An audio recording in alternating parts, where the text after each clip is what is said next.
But did you see this? Craig Silverman's with us. Danny's on his way. But the Jean Bonnet photos where they age Jean Bonnet, did you see this? I've not seen that, Peter. Well, there's a lot of people upset that Patty did this or the paper did it. And actually... What's it look like? Actually, they're very attractive. I mean, she was a beautiful little girl, and they show her over the years at 16, and she'd be 23 if she was still with us, and what she would look like as a 23-year-old woman. Well, you would have thought, that they, I don't know, but. Do you know what I learned the other day? I was doing something at some station. They said they had to be careful about running that ubiquitous picture of a little Jean Bonnet because somebody has a copyright fee every time. And I think I saw it on 7. I may be wrong, but they put like property of some company or other. Go ahead. No, I was going to say no. That somebody actually owns her picture. That's what I heard, that they have to be careful every time they display it. Somebody makes some money. I think I heard that at 9 News. Well, there would be the place. Right. They did such a horrible job with this. I mean, I got to tell you, I watched their 8 a.m. newscast on Saturday morning just to see how they'd handle it, and just shame on you guys, really. I know you've been in bed with the Ramseys through Paula Woodward, but you don't have to continue to do it. And we talked about the piece, how the Post handled it, going to talk to Michael Tracy. Like I said, it's like talking to the Fuhrer about the Holocaust, but anyhow, those two media outlets and their principal outlets for the Front Range, Denver Post and Channel 9, throw into that KOA. That's 3 legs of the stool. And, I never heard KOA's coverage, so I don't have a criticism there. Well, every time I get a chance, I try to set them straight, especially when they say the case has to be over because the statute of limitations has run. That's why you're important. There are mysteries in this case, but Jean Bonnet was the victim of first-degree murder. Yeah. After deliberation, probably other forms of first-degree murder as well. And I thought about this case a lot over the weekend. Most people are watching the Broncos game without Jean Bonnet on the brain, but I was thinking about it because those charges we saw, Roman numeral 4A and Roman numeral 7, and I wasn't all that great in math or I'd be a doctor, but I figured there were 9 charges considered on each Ramsey, and I think I have an idea of what those were. And they didn't vote a true bill. They didn't vote a no true bill. They just said guilty on or probable cause, true bill on 4A, child abuse resulting in death, and count 7, which was accessory. I think I know what Roman numeral 4 without the A was. And that was the form of child abuse resulting in death. That is a Class 1 felony, which is, since July 1, 1995, right before this 1996 murder, it's a form of first-degree murder and thus not subject to the statute of limitations. And if you permit a child to be in a situation that leads to their death, a dangerous situation, you're guilty of the Class 2. If you cause the child abuse which leads to death, then you're guilty of the Class 1. If you're in a position of trust and the victim is under 12. And I'm just trying to think, well, how could a Ramsey permit it to happen without also being an accomplice? Are they on each other that way? Well, I just think that it's suggestive that the grand jury is stuck where a lot of us are stuck. That's right. The Ramseys did it, but which Ramsey did what? Who did what? That's the harder thing. And then if you can solve that mystery and why the hell, if the other one wasn't a part of it, why would they cover up for the other? I heard so much crap this weekend, and like I've said many times, I rely on you and Dan and phone calls that I make to people. 4 and 7, and we don't know what the other one said or didn't say, but 4 and 7. And it seems to me it gets down to where you and I have had hours of conversation with Carol McKinley, who we hope to speak to this morning, and other people, it gets down to this. Who does what? There's no intruder in the house. It's, does Patsy do this? Does John do that? Does John do that? Does Patsy do this? And I think that's where the grand jury was stumped. And so they said, we'll get them both. The other one that was just, first of all, Mary Lacey had no authority. And I want to come back to that Stan Garnett piece, which I thought was wonderful. Yes. Had no authority to do what she did. And Stan Garnett said, it is not our job to forgive. I love that. Stan Barnett. Listen to me. Stan Garnett wrote this piece. You speak to, because you did a good job in Complete Colorado. What did Garnett tell us? Garnett, first of all, said, like, I'm not a priest. I don't exonerate people. It's not our job as prosecutors. It was aimed right at Mary Lacey and at Alex Hunter. You know, absolutely. Back in the day in the Denver DA's office, when I worked with Stan Garnett in the 80s, we'd look up to Boulder, and Stan lived up there. My current law partner, David Olivas, he lives in Boulder. I went to CU Law School. 1 year we heard they had 4 felony jury trials, and we laugh at that because in Denver we were having 4 a month. Well, 4 a month, and we had a bunch of courtrooms too. Yeah. I mean, 4 a month in our courtroom, and then multiply that times 6. Sure, so I said 4 and 24. So we saw the plea dispositions coming out of Boulder County, et cetera, and that's the culture of Alex Hunter, and that's the culture of Mary Lacey. Stan Garnett's piece on Sunday essentially said that's not Stan Garnett. I'd like to think it's because he was raised in the Denver DA's office, but they have a much more skilled prosecution team. Why? Because they go to trial. The other key thing, you know, the Denver Post, the day the indictment was released, they had a big thing about old rifts reemerge. Yeah, but that's the big story that you're missing. It was dysfunctional between Boulder police and the Boulder DA's office, but not anymore. Not since Dan Garnett came to town. He gave the case back to Beckner, gave it to the Boulder police. It was the Boulder police that forced that grand jury. That's right. And so Mark Beckner is a constant up there, and that guy, he wants to solve this case. So he told Stan Garnett, we don't mind if the indictment's out there. And then Garnett's buddy Charlie Brennan sues Stan Garnett, and bingo, bango, bongo, here we are looking at the indictment. And I think here's the problem that they faced. I bet count 1 was first-degree murder after deliberation. I do too. Count 2, first-degree felony murder. I think there were charges related to sexual assault on a child, et cetera. Because you remember there was the damage inside her private parts Absolutely. while she was alive. So, but the grand jury was stumped on that. It's not that they said, no, that's wrong. They could have signed a no true bill, but the only one they could come to a conclusion on was that child abuse resulting in death, which says, you know what, we don't believe there was an intruder, or if there was an intruder, you knew the person and you were in on it. Craig did a great job in a piece that he did for Complete Colorado. The grand jury, John Bonet grand jury indictment might reignite the case. I read Brennan's piece, Why I Fought for the Ramsey Indictment Release. The Denver Post and Channel 9, I forgot, just don't even look at it or read it anymore. But for the sake of what we have to do, of course, they have the lay of Linwood. And I saw Linwood with his perfect hair on television. And it's taken the wind has kind of gone out of Linwood's sails, hasn't it? Oh, he has other clients. I saw his desk was just piled full of papers. Yeah. You know, when you let somebody in your law office, I tend to clean them off. But Linwood, his desk was piled high. Yeah. Well, I think Lynn now is, as I said, urinating in the wind right now. We'll see what Lynn does. Well, I think his money-making days on the case are over. That's right. That's right. All the money that he made, the so-called blood money, I have to say, that he made, and so did a lot of other people. I mean, the Ramseys had a cast of characters, a cost of thousands, cost of millions. And they spent, what do you think they spent to keep themselves out? Whatever it took. Thank you. And they did a great job. Sure the lawyers, the PR teams, but people have chosen sides. The laydowns in the media. Yeah, they get paid any which way. You know, and here we are on the radio talking about it, and you've got this super popular radio show, and Jean Benet has been a rocket for you. But I'll tell you what, I would defend your work, my work, anybody's work, because I look at people, including Charlie Brennan. Brennan's a hero. And I'll tell you what I like about this case, is being able to speak up for somebody who can't do anything because she's dead, little Jean Benet. I like helping people who have no other way to get help. And Peter Boyles, if it wasn't for you, I don't think this case would have gotten near the attention. It would have just faded away probably in early 1997.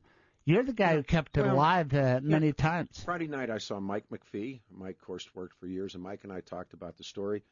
Charlie. There was some really good Carol McKinley. There was Julie Hayden. There were some real good people. Then there was some total laydowns that got involved in this, and Paula Woodward, Lisa Levitt Reichman, the Rocky Mountain News in general.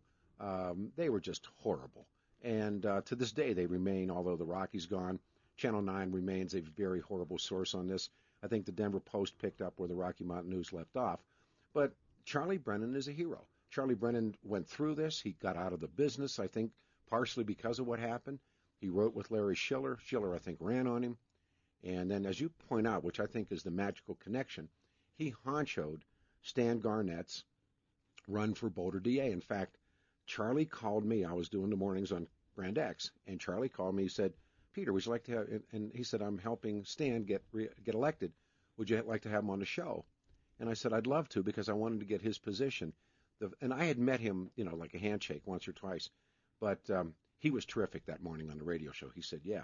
He said, I get in there, and, and I'm not so sure. Someday we may know who's zooming who.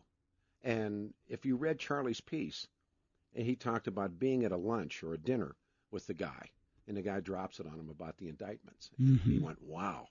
And I wonder who that guy was. Yeah, I think Stan has the right motivation. Most prosecutors really care about people getting killed. I was on the set of Geraldo, and Geraldo has done a good job on this case. And I know what a good father he is. I know what a good father you are. And I wasn't a father when this case started, but you think about those things. I'm sitting in the chair waiting for my hit on Saturday night, and he put together a package of little Jean Benet and the various developments and how Alex Hunter misled the public.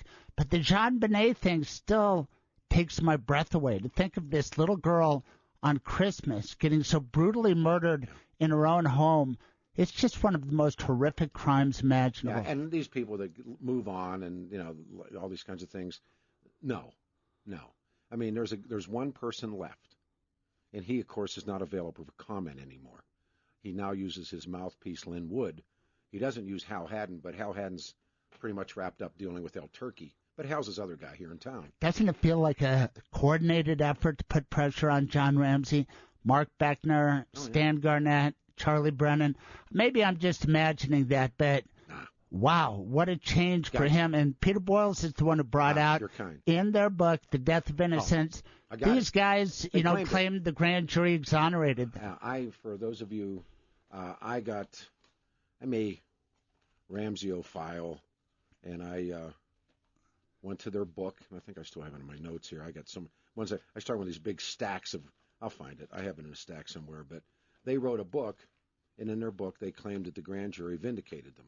Not once, but twice in their book. And I'm here to tell you, it didn't happen, but they lied. And so think of the irony of that title, The End of Innocence. Yeah. And now that we know the grand jury indicted you. Yeah. And he claimed that it didn't happen in the book. And thank God the grand jury vindicated Patsy and I. The Constitution worked, all those kinds of laborious, stupid words that he used. Bottom line, they indicted you. Danny's walking up, so let me get a couple of things done.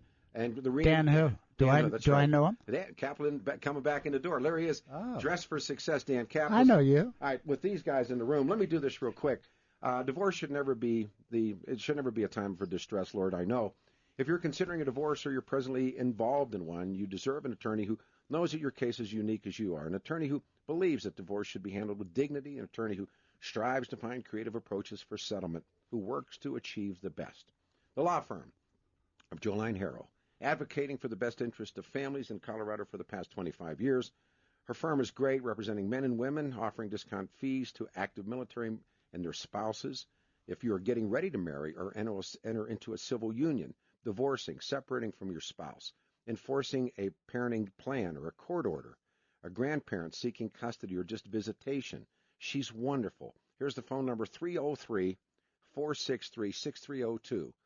303-463-6302, 303-463-6302. Danny's here. A couple of minutes before our break.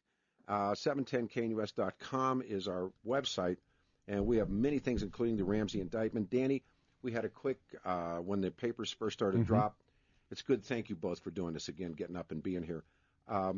Your overall thoughts since this dropped? Well, first of all, there's no better analyst on this case, legal analyst, than Craig Silverman. No question about it. I mean, right on target. And one of the reasons, not only because he's whip smart, but he does his homework. I mean, he really digs in and does the work. And so I was listening to you and Craig on the way in. Sorry for being late. Okay, Sick kid last night. No sweat. But anyway, I think Craig is absolutely spot on. And in terms of his legal analysis, the question that I would love to know the answer to right now, and I guess only time will tell, is, is there a possibility? I know Stan Garnett seemed to close the door in his piece this weekend, but is there a possibility that there will be a prosecution down the road on this felony child abuse resulting in death that requires that the Ramseys effectively place JonBenet in that danger? So that, if I'm understanding you right, Craig, and it seems to be just brilliant analysis, that is probably the one and only way this case ever gets prosecuted, if it ever does. Well, thank you, Dan, and I appreciate those compliments, and you're looking really handsome today, by the way. Here's the thing. I was there in Denver. We had a bunch of horrific cases in Denver, and then there was also the Michael Manning case back in the 80s. Mikey Manning went missing. Elizabeth Manning was his mother, Danny Arabello. Danny Arabello. Right, and I think he got 6 years in Boulder for that brutal, terrible death. They killed that little kid. If you want to kill somebody, Boulder was a good place. Now with Stan Garnett, it's different. But in 1995, they changed the law, and they made child abuse resulting in death not just a Class 2 felony, but a Class 1 felony if your victim is under 12 and if the perpetrator is in a position of trust. Well, those are gimmies. Those are laydowns in the Ramsey case. But you have to prove the form of child abuse, unlike the Class 2 where you could permit or cause. To get to the first-degree murder equivalent, you have to prove that the person caused the death. So you picture a couple. One of them is the constant abuser. The other keeps allowing it to happen. Only the person who is the actual causer of the child abuse is subject to a Class 1 felony. I'm right at the break. This is a hard break. When we come back, I want both of you to tell me what you think happened in that 24-hour period and then the 24 hours after that. And again, everybody should be saluting Charlie Brennan, Tom Kelly for this amazing work, and a good judge, a judge who said, yeah. You betcha. And how people like Lynn Wood look this morning, and how Paula Woodward looks, and how Mary Lacey looks, and how the Lisa with the two last names, and how all of those people who traveled that road. So, Dan Kaplis, Craig Silverman with us. The big story on Friday, the judge released the JonBenet grand jury indictments involving John and Patsy Ramsey. And we're talking about the next step, and I ask about the 24 hours. So I don't know who wants to go first. You want to trade off and on. But what was the 24 hours leading up to it and the 24 hours afterward, and how did they literally get away with this? Hooey. Can I just say Tom Kelly is a great lawyer. I watched him in action in Courtroom E up in Boulder on October 11. He was the attorney for Charlie Brennan. And when we went in the hall, because we all had to leave while the DA discussed with the judge whether there was an indictment worth arguing about, then because the hearing went on, we all said, well, there must be. But I said in the hallway, I said, Tom, is your argument that Alex Hunter violated Colorado law by keeping this secret? He said, absolutely, Craig. And you'll talk to him tomorrow, but to me that's pretty significant to have a Boulder DA violate Rule of Criminal Procedure 6.6 and not only hide that indictment, but mislead us regarding it. And shame on Alex Hunter. Look, I don't know what happens on Christmas. I go out for Chinese food, so what do I know? But I understand from being a prosecutor for 16 years that we would usually get an uptick in business after any big holiday because families get together. Sometimes there might be overconsumption of this or that. Emotions run high. I don't know what the heck happened after JonBenet's Last Supper, but I do know it was at Fleet White's house, and I know when I was in Courtroom E on October 11th, it was interesting to be sitting next to Fleet White, who's going to follow this for the rest of his life. He wants justice for JonBenet, and he was there the next day when John Ramsey purportedly finds his daughter. So that's a little of the before and the after. In the interim, a hell of a clue is laid down, a 3-page ransom note, chock full of clues. Please. So this case has never suffered for a lack of clues. There's a lot of evidence. It's just trying to put it all together that's important. Daniel-san. Yeah, and what I keep coming back to, and it's been my theory for years, Pete, that what happened that night and in the hours afterward is, you look at this evidence, and I think it's critical to keep in mind that evidence of an outsider doesn't mean evidence of an intruder. You can have an invited outsider. And why would you have an invited outsider? Because as I look at this case, I do see some evidence that indicates the involvement of an outsider, but that doesn't mean an intruder. So that's why as I've followed the evidence, and all I've had available to me over the years, I mean, you're sitting there, Peter, you've been the big engine on this thing. Yeah.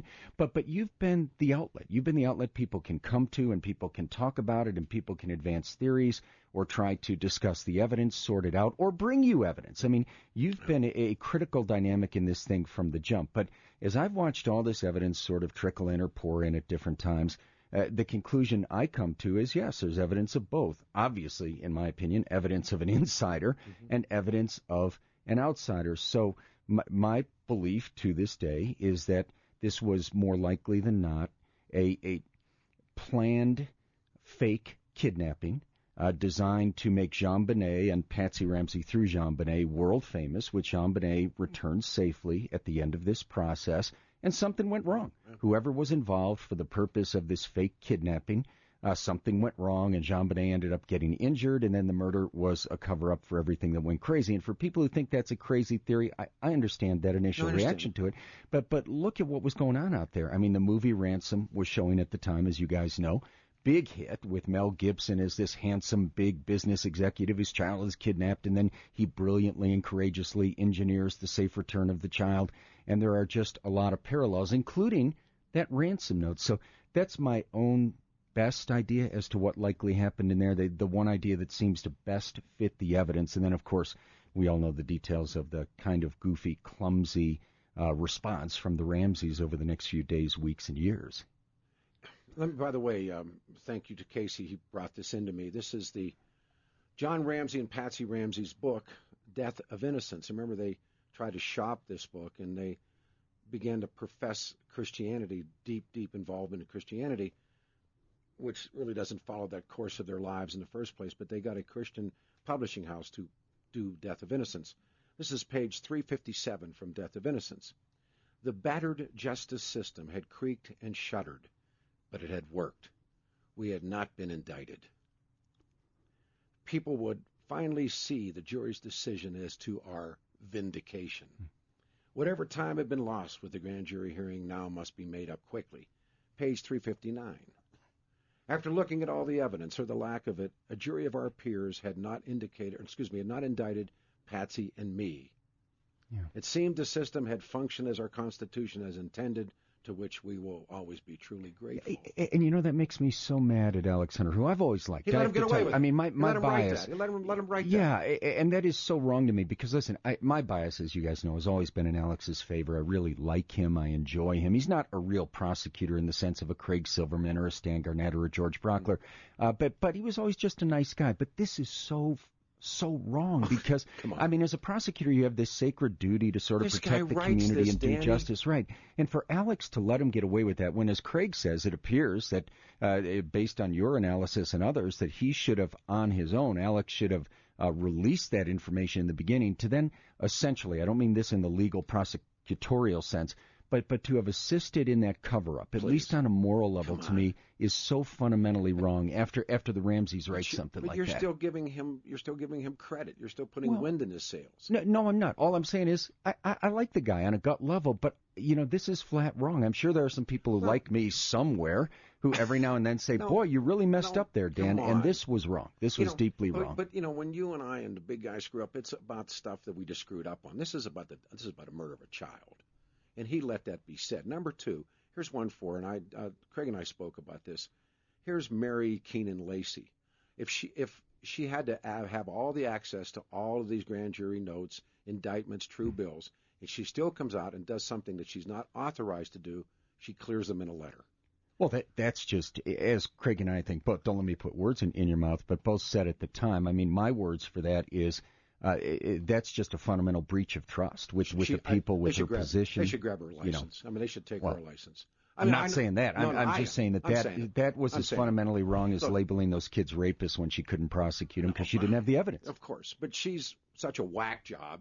And, of course, you can see that's relationship with Michael Tracy and all of these people, for that matter. I mean, if I knew what Mary Keenan Lacey knew by reading the grand jury that these people were going to be responsible for the murder of their child, then come out and write a letter exonerating them. Right, but look how personal feelings about people affect so much. I didn't have any loyalty to Alex Hunter. Even before this case happened, I watched his performance as Boulder DA, and I thought it was suspect. Now, with Mary Lacey, who was known as Mary Keenan back in the day, she was one of the few prosecutors in that office who went to trial. And I thought, well, she's got some experience. She'll be better. But it turns out she was even worse. I'd like to know. And so, whereas you guys immediately said, this is a Mary Lacey goofy move with this John Mark Carr, I thought, how could any prosecutor be that stupid? She was. But I don't know if she's that stupid. And that's what. Well, you have a point. Yeah. I mean, Alfred Hitchcock always had something in his movies called the Macguffin, and he just a word he made up that didn't. But it was always like the lovebirds in the movie The Birds. Remember, they're in a cage and everything. But he had a Macguffin in every one of his films.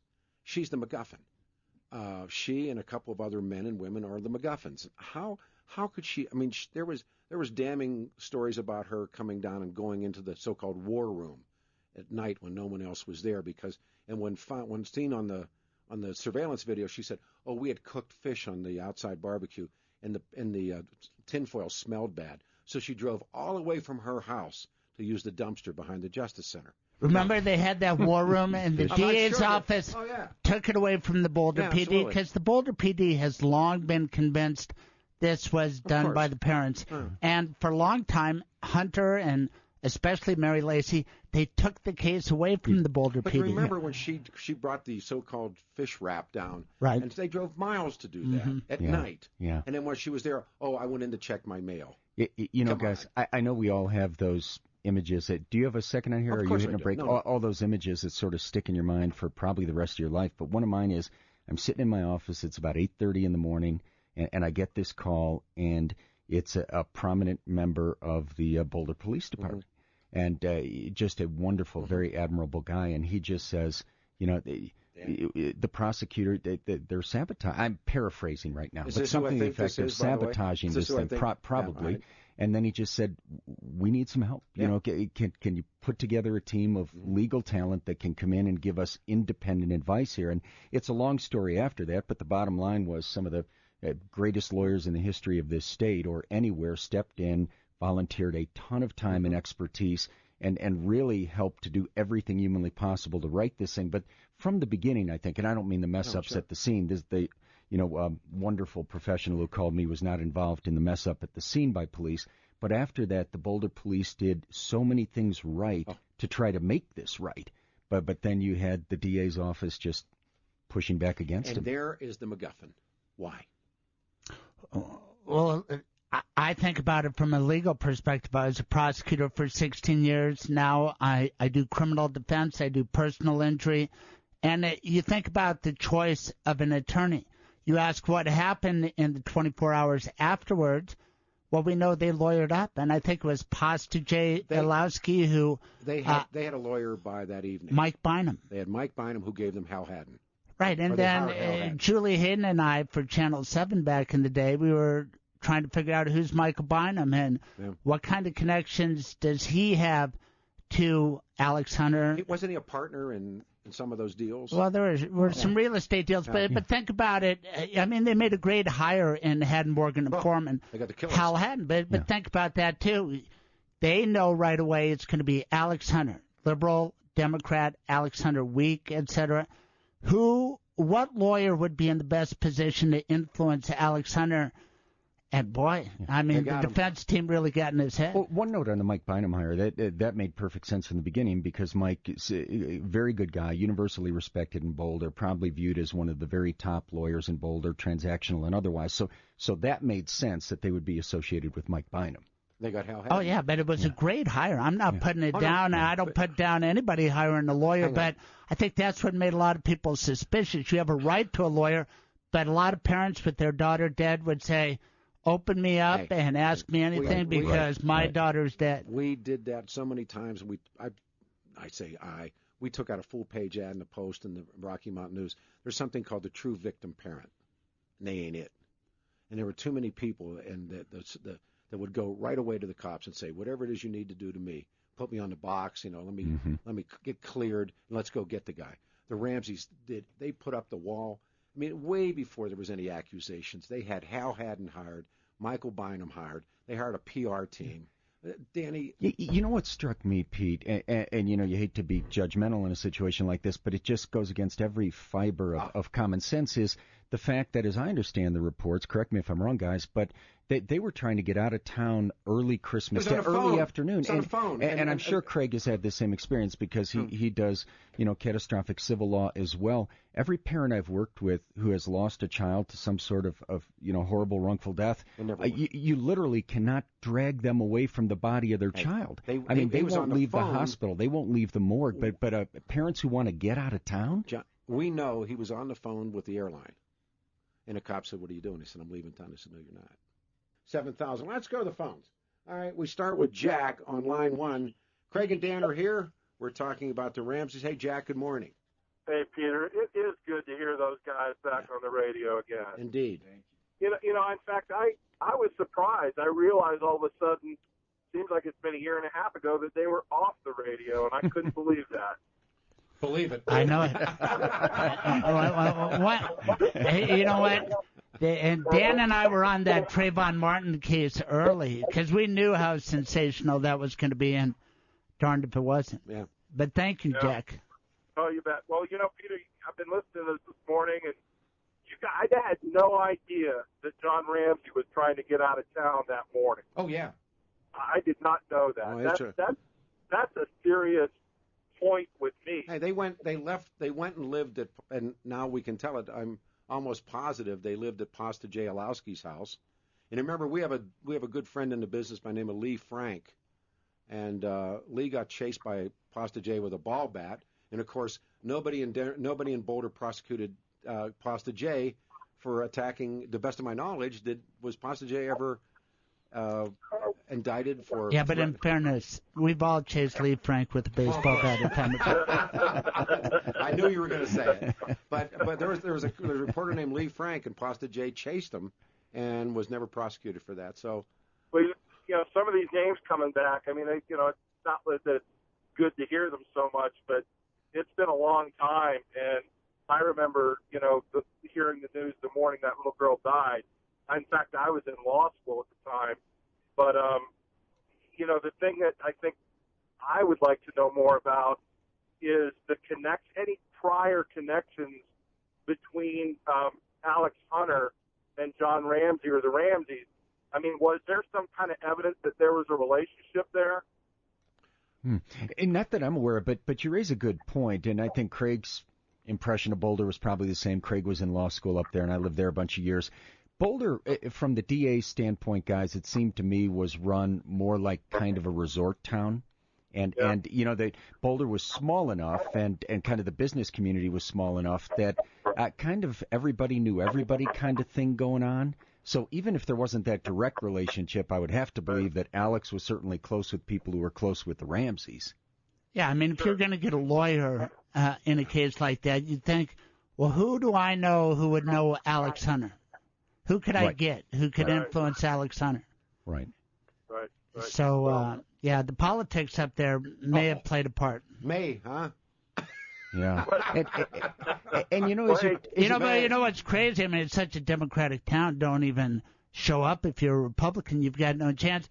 But darned if John Ramsey didn't end up running for State House in Michigan as a Republican. Oh, now you're making it partisan. No. But how can the Ramsey case be partisan? They were all Southern Baptists till they realized the power elite went to the Episcopal Church, and they became Episcopalians. I'll tell you, though, if you put that evidence on it, Boulder, this man here is a Republican. You've got a chance. That's the break you're after. KNUS.